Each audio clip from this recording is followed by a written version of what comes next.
ఫలిస్తున్నాను అని అనుకోవట్లేదట. నా వల్ల ఒలీవ చెట్టు అంతా ఫలిస్తుంది అనుకుంటుందట. అర్థమవుతుందా మీకు? నన్ను అడవిలో నుంచి తీసుకొచ్చి ఈ యొక్క చెట్టుకు నన్ను జత చేశారు, అందుకు నా వల్ల ఈ చెట్టు ఫలిస్తుంది అనుకునే రకం వంటిది. అంతేగాని సారవంతమైన ఒలీవ చెట్టు వల్ల దీనికి ఇది సారాన్ని తీసుకుని ఇది ఫలిస్తుంది అనుకోవట్లేదట. చాలా మంది జీవితాలు అలాగే ఉన్నాయి.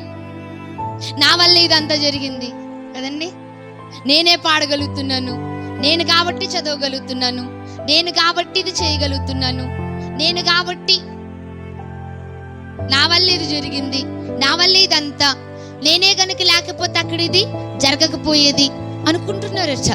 అంటే విశ్వాసులు కూడా దేవుని యొక్క మందిరంలో ఎలా ఉన్నారనంటే, నేను ఇస్తున్నాను, నేను వెళ్తున్నాను, నేను ముందుగా వెళ్తున్నాను, నేను ముందుగా ఇస్తున్నాను, లేకపోతే నేను ఉంటేనే అక్కడ పని అవుతుంది, నేను లేకపోతే పని అవదు, ఆ రకంగా వీళ్ళు అనుకుంటున్నారట. కానీ వాక్యం ఏమంటుందనంటే, ఒలీవ చెట్టు వల్ల నువ్వు సారాన్ని తీసుకుంటున్నావు, కానీ కొమ్మవై ఉన్న నీవు, నీ వల్ల ఒలీవ చెట్టుకి ఏమీ సారము లేదు, కాబట్టి విరిచివేయబడిన స్థితిలో నువ్వు ఉన్నావు, విరువబడ్డావు. చూడండి 18వ వచనంలో, నీవు అతిశయించితివా, వేరు నిన్ను భరించుచున్నది గాని నీవు వేరుని కొమ్మ భరిస్తుందండి.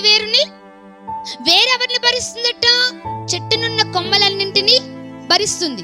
వేరు చెట్టునున్న కొమ్మలన్నింటినీ భరిస్తుంది, కానీ చెట్టు పైనున్న కొమ్మలన్నీ వేరుని భరించట్లేదు. అదే చెప్తున్నాడు అక్కడ.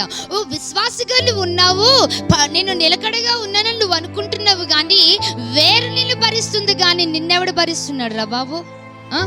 నువ్వెవరిని భరిస్తున్నావు? నువ్వెవరిని భరించట్లా. ఎవరు భరిస్తున్నారట? వేరే కదా నిన్ను భరిస్తుంది, వేరే కదా నిన్ను చేస్తుంది. అంతా నిన్ను తయారు చేసింది వేరు, నిన్ను విశ్వాసుల్లో బలపరిచింది వేరు, నిన్ను నిలకడగా స్థిరపరిచింది వేరు. వేరు లేకుండా నీవు లేవు కదయా.